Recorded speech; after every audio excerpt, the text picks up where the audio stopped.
परमेश्वर, दीनानाथ, मेरे बेटे को मुझसे दूर न करो, हमारे प्राण ले लो, मार्कंडेय को पूर्ण जीवन दो स्वामी। देव, मेरे लाल के प्राण मत लो। माँ,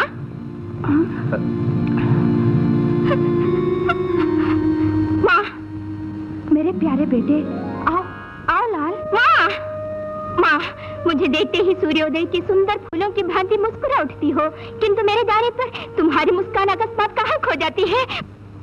बोलो माँ, बोलो पिताजी, बोलो माँ, चुप क्यों हो? बोलो माँ।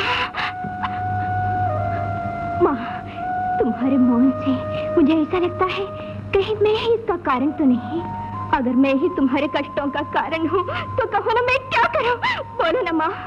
लाल, कैसे बताऊँ लाल, तुमसे कहूँ तो क्या कहूँ? सुनो लाल, तुम हमको शिव की करुणा से मिले हो, तुम नहीं तो हम भी जीवित नहीं रहेंगे।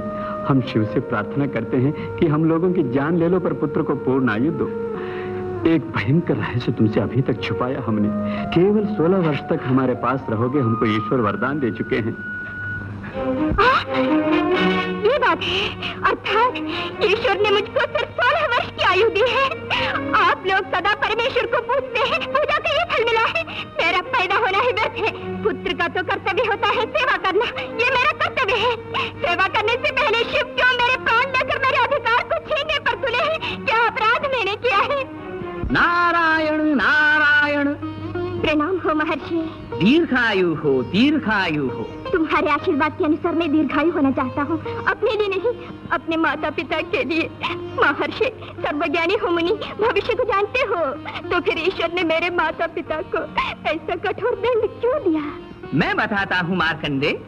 पूर्व जन्म में अधिक संतान होने के कारण तेरे पिता ने पुनर्जन्म में मुझे कोई संतान न हो, कोई संतान न हो, विरक्त भाव से कि ईश्वर से वर मांगा। उसी वर का ये फल है। तो क्या इसका कोई भी उपाय नहीं महर्षि? क्यों नहीं, अवश्य है। इधर आओ, बताता हूँ क्यों। उज्जवल सी ज्योति है, उसका नाम तुम जानते हो क्या मार्कंडेय? ध्रुव नक्षत्र।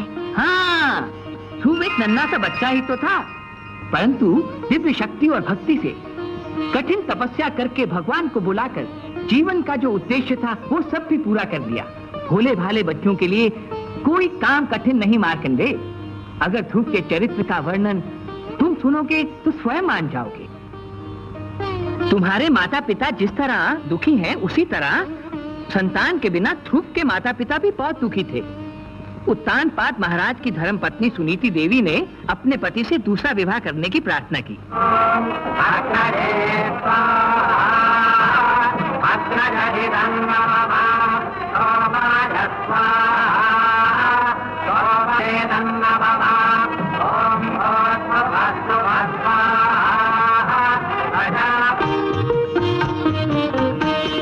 नारायण नारायण। प्रणाम महर्षि।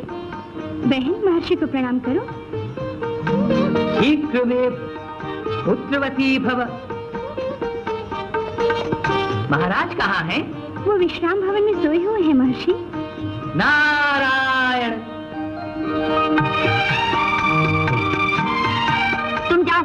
जी अच्छा। सुरती, क्या बात है माँ? जो बताया उसको मत भूलो, याद रखो। ठीक है माँ। देवी, तुम मेरी परीक्षा क्यों लेती हो? इस मन में तो तुम्हारे सिवा और कोई नहीं है, फिर तुम क्यों सुरुचि के लिए? स्वामी, आप मेरी मानिए, निराश न कीजिए। आपकी तो वो बेचारी राह देखती होगी।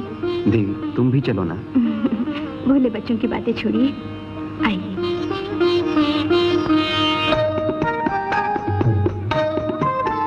आओ बहन। महाराज। रुकिए महारानी। स्वामी से मैं आपके सामने ही कुछ पूछना चाहती हूँ। पूछो ना। स्वामी।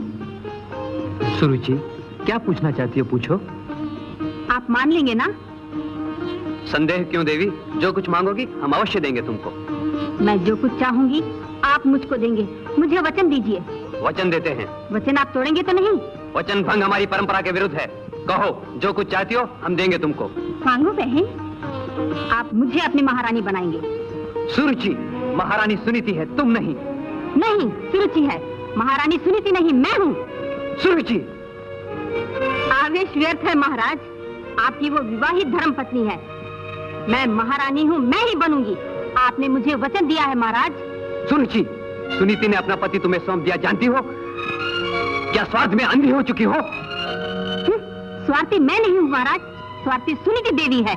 उनकी कोई संतान नहीं, इसलिए तो प्रजा के हृदय को जीतकर अपने आप को त्याग मूर्ति कहलवाने के लिए ही तो दूसरा विवाह करने दिया। लेकिन अगर मैं इसकी जगह होती, प्राण समान अपने पति को दूसरी स्त्री को सौंपती ही क्यों? सुरुचि, तुम पागल हो चुकी हो। स्वार्थ में मैं पागल नहीं हुई हूँ महाराज। आपकी वंश परंपरा को नष्ट होने से बचाने के लिए, आदर और सम्मान को लुटाने के लिए ही आपकी पत्नी हूँ। अपमान की आग में जलने के लिए कभी नहीं रुकूंगी। तो जाओ, पवित्र मूर्ति जैसी महारानी सुनीति देवी के गुण और त्याग को न समझने वाली मूर्ख स्त्री, ये रूप और ये सौंदर्य नहीं चाहिए मुझे। चली जाओ। अपना वचन भंग करने वाले महाराज के पास मैं कभी नहीं रहूंगी। मैं अभी जाऊंगी। हेरो बहन, महाराज सुरुचि को महारानी का पद दे दीजिए ना। मुझे कोई पद नहीं चाहिए, मुझे जाने दीजिए। नहीं बहन, क्रोध ना करो, यहीं पर रहो। इस राज्य की महारानी तुम ही हो, महाराज भी तुम्हारे हैं। सुनीति, ठहरो, तुम रोको मत उसको। उसकी इच्छा पूरी नहीं होगी। महाराज छोटी रानी की मोह माया में फंसकर अपनी महारानी को कभी नहीं छोड़ेंगे, कभी नहीं छोड़ेंगे। दिए हुए वचन को चाहे जो भी हो आपको निभाना होगा। महाराज वचन नहीं तोड़ेंगे। चाहे अपमान की आग में जल जाऊं, लेकिन तुम्हारे साथ कभी अन्याय नहीं होने दूंगा। आपको मेरे प्रेम पर इतना ही स्वाभिमान है तो उसे निभाइए और दिया हुआ वचन पूरा कीजिए। नहीं तो इसी समय मैं ये राजभवन छोड़कर कहीं चली जाऊंगी। देवी, तुम हमें छोड़कर मत जाओ। वचन भंग नहीं करूंगा, लेकिन ये तो मेरे लिए कठोर परीक्षा है। अब कुछ भी न कहिए स्वामी, आइए।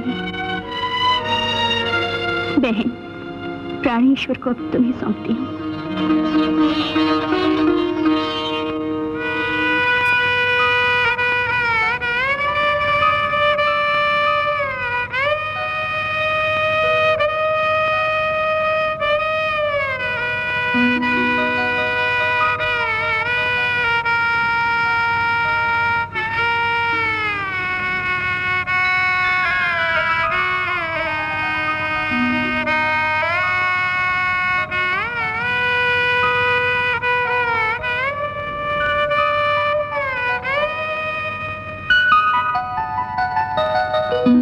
सुरुचि,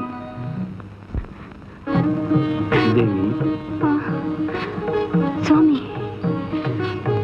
मुझे क्षमा कर दो देवी। ऐसा न बोलिए स्वामी। आओ देवी।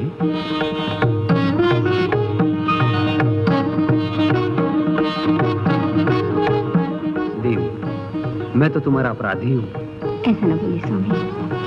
पर इतना पागलपन ठीक नहीं। कहाँ गए होंगे? बहनोई जी को सुनीता दीदी के पास जाते हुए मैंने देखा। हाँ, हो गई छुट्टी। जो सोचा ठीक निकला। जाने क्यों? मुझे तो कुछ बताया ही नहीं। क्यों बताएंगे? बताएंगे तो क्या जाने दोगी? अब समझ गई ना, वहाँ प्यार है, यहाँ खिलवाड़ है। तुम अगर मुझसे बातें करोगी तो तुम्हारी माँ डांटेंगी तुम्हें। दुबले लगते हो ना।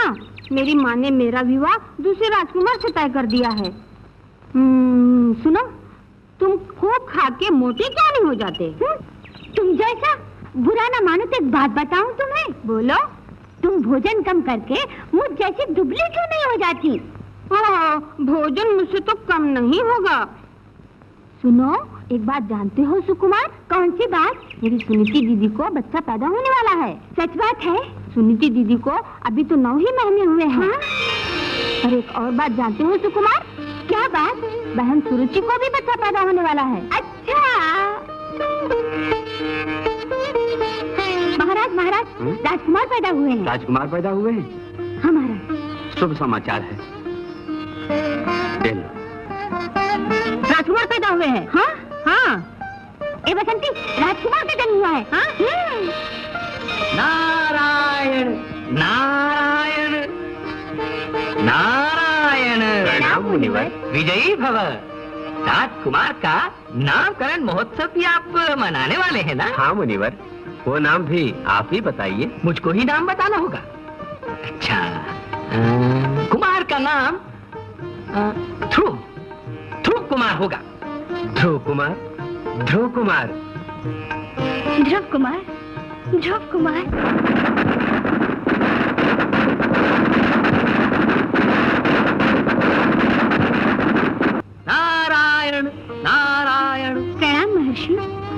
सुमंगली भव। ध्रुव, महर्षि को प्रणाम करो लाल। प्रणाम महर्षि। आयुष्मान भव। अरे बहुत बड़ा हो गया ध्रुव। महर्षि, सिर पर और शरीर पर फूल क्या है? क्योंकि आभूषण धारण नहीं कर सकता, राजकुमार नहीं हूँ ना, सन्यासी हूँ। सन्यासियों का ऐसा वेश होता है? नारायण, अवश्य होता है। नारायण कहते हैं, वो कहाँ रहते हैं? वैकुंठ में है वो। वैकुंठ कहाँ है? वो स्वर्ग के पास है। और स्वर्ग कहाँ है? स्वर्ग स्वर्ग में है। कहाँ है? कहिए ना, हकलाते क्या हो? बस बस बस बस बस बस बस बस। देवी सुनीति देवी, ध्रुव कुमार तो नारद से भी चतुर है। इसके प्रश्न को नारायण से पूछकर बताऊंगा। तो मैं चलता हूँ। नारायण नारायण नारायण। प्रणाम महर्षि। दीर्घ आयुष्मान भव। उत्तम तो ध्रुव की तरह बहुत बड़ा हो गया है। कहाँ चल पड़े उत्तम? ध्रुव भैया और साथियों को पिलाने। ध्रुव भैया और तुम आपस में मिलजुल के खेलते हो ना? हृदय से मुझे वो प्रेम करते हैं, हृदय से एक दूसरे को हम चाहते हैं। भैया और मैं दोनों एक हैं। बेश। देवी, उत्तम चतुर और भावुक है, भविष्य सुंदर है, महाराज होने के सब गुण हैं। हाँ, सब गुण होने से काम थोड़ी बनता मुनिवर। ध्रुव आयु में बड़ा है ना, मेरा पुत्र महाराज कैसे होगा? भगवान चाहेगा तो महाराज एक दिन भिखारी होगा और भिखारी एक दिन महाराज हो जाएगा। उसकी लीला अपरंपार है देवी। नारायण।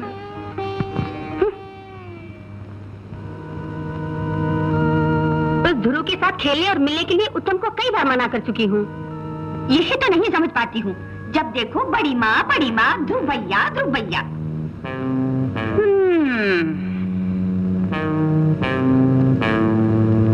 महाराज, उत्तम के जन्म दिवस पर ये सारी वस्तुएं, ये आभूषण आदि लाई हूँ। भगवान की सौगंध खाकर कहती हूँ, अब शगुन की अशुभ वस्तुएं मैं नहीं लाई हूँ। फिर कौन लाया? आकाश से पक्षी ने टपका दिया। नारायण नारायण नारायण। ये तो फूलों के पक्षियों का काम है। महाराज, इन सब वस्तुओं को मैं ही लाई थी। ये माँ का काम है। चुप रह मूर्ख। चुप क्यों रहूंगी? सुनीति दीदी के लाए वस्त्रों और आभूषणों को तुमने नीचे फेंक दिया। तुम मेरे पेट से कैसे पैदा हुई? महाराज, किसी ने जानबूझकर वस्तुओं को बदल दिया है। ये महारानी सुनीति देवी की लाई हुई वस्तुएं हैं। ये सच है महाराज। किसी ने नहीं, माँ ने बदल दिए हैं। समझ गया। सुरुचि के कारण ही तुम्हें क्षमा प्रदान करता हूँ, नहीं तो इसी समय तुम्हें राजभवन से बाहर भेज दिया होता। बहन।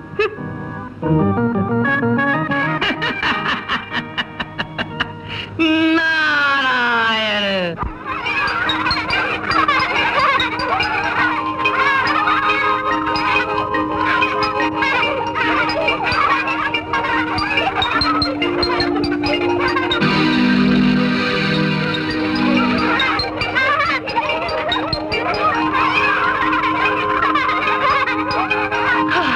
मैं भाग नहीं सकती, मैं थक गई हूँ। तो चलो बैठ जाएं। हाँ, मुझे प्यास लगी है। पानी दो, पानी पानी। हाँ।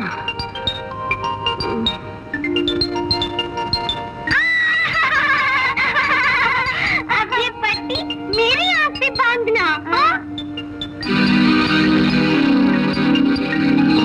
भैया, तुम कहाँ हो?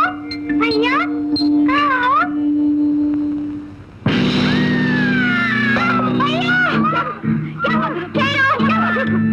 भैया को मारा, मैं अभी बताता हूँ। क्या हुआ ध्रुव? क्या तुम भाग कर रही है? छोटे हैं भैया, छोटे।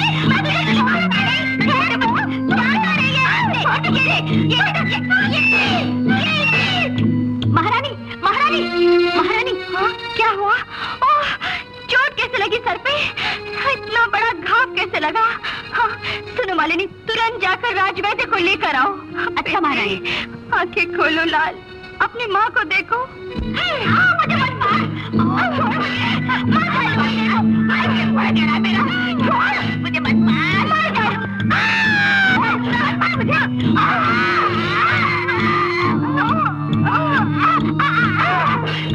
अरे बता क्यों तुझे भी कमरे में बंद कर देती हूँ।